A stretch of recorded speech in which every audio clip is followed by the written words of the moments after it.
everybody, Ryan Medora here, and welcome back to another bass lesson. Today we're going to be talking about minor triads and how to, take this fun little theory concept, turn it into something musical. We recently had a video on major triads where we kind of took the same concept. We had a groove, had a drum track, played a triad. It was awesome. We're going to do the same thing today, but in a minor key. The other thing is, if you want to get tab, notation, anything like that, please head over to my Patreon page. You'll be able to find all the accompanying materials there. And for now, we'll get into this lesson because it is time to create a groove. So again, as I said before, we're going to be using the minor triad to create a bass part. Now we're going to be working in the key of A minor, and I'm going to be going through a chord progression, and we're really just going to work on establishing a good fingering pattern for a minor triad, and then learning how to move it around, and then developing that into a bass part. So first things first, let's find our A minor triad. We're going to go and actually start with our index finger here on the root on the 5th fret. So we have our A. I'm going to use my pinky to play the minor third, and then I'm going to use my ring finger to play the 5th. Now, the building blocks of this triad is this root, 3rd, and 5th.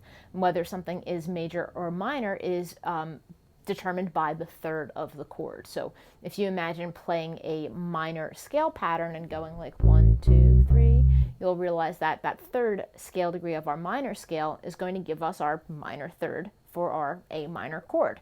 So, this is one of the reasons why like scales and chords are related, and know that, if you are playing alongside a guitar player or a keyboard player and they go to play an A minor chord, what you can do is arpeggiate the chord by playing these notes one at a time. That's kind of our role as bass players, is just knowing that, hey, they're playing chords, all the notes at once, and while we are primarily just playing one note at a time, we need to know how to articulate these chords, and that's why triads are so important. So we're going to jump in and we're going to find our root, our 3rd, and then our 5th.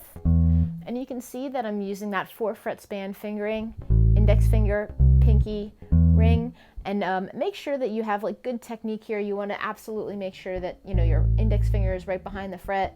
You're getting your pinky up there. A lot of people are like, no, not the pinky, but yes, you should use your pinky. And then we'll use our ring finger to catch the 5th over there. And if you want to throw the octave on top, have at it. Go for it. Play the higher A. It's all good. You may even want to get a little bit of a barring action with your ring finger, or you can kind of bounce it back and forth. That is fair game as well from a technique standpoint. So once you get comfortable playing this A minor triad shape, we're going to take it over to some other chords. We're going to follow a chord progression in a minor key that's going to go 1, 4, 5. So we're going to deal with all minor chords here. You can think some like old minor blues tunes will do this, or some like Creedence songs and stuff like that. They'll kind of move between minor chords. And so just for the sake of moving these shapes around the fretboard, I'm going to be playing my minor chords for the 1, 4, and 5 chords in this chord progression. And so I'm going to go from A minor to my D, which is going to be our 4 chord. You can see that I took exactly that same shape. I just moved it over a string, started on my D on the 5th fret here. And then to go to our 5 chord, I'm going to take it up to E. I'm going to go up a whole step or 2 frets from there. Here's my E. Again, staying consistent with my shape and my fingering. That's super, super important. And then I'm going to return to my A. So just, to have an exercise for playing this, I would just go and play our root 3rd, 5th octave across all the chords here. Go to our 4 chord, up to the 5, and then return to the 1. So once you're comfortable doing that, I would, play with a metronome, get these shapes under your fingers so you know exactly where to go and what to do and that you're getting good tone. And then we're going to figure out how to make this musical.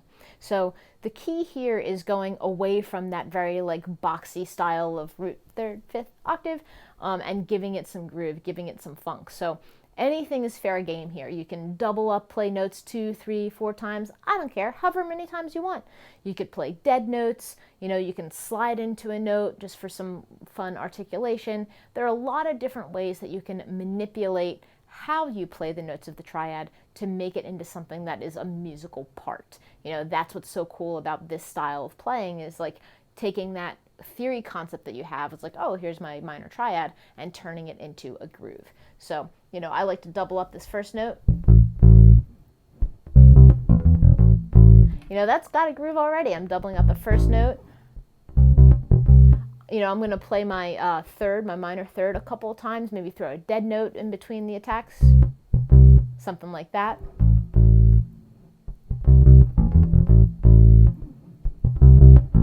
You could throw a dead note in before you play the fifth. Again, any little thing that you can do for articulation is cool here. You could even slide in.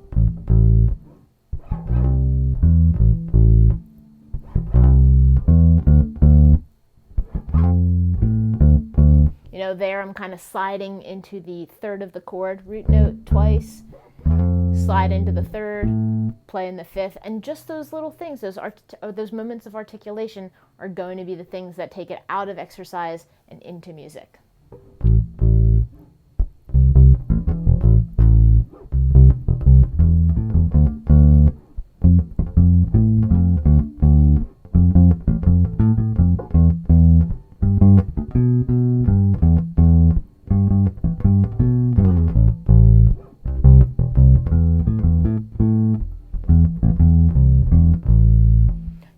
Flip that sucker around. Play those notes descending. That's a great way to end a line. So those are just a couple little things that you can do to go away from, hey, I'm playing an exercise, to now I am using a triad as the building blocks for my bass line, but I'm getting to play them in a musical and creative manner. So the next time you sit down and you practice these triads, this is a great thing to do, so you're not just, feeling like you're playing an exercise the whole time. And it's also perfect for if you're improvising a bass line or you're playing along to a track. These are some go-to moves to get creative and come up with something fun and grooving. So I hope you dug this lesson. Again, if you want to get tab notation, anything like that, please go and check out my Patreon page. All the goodies are there. I also have a website, ryanmedora.com. Check it out, and happy practicing, everybody. Keep it groovy.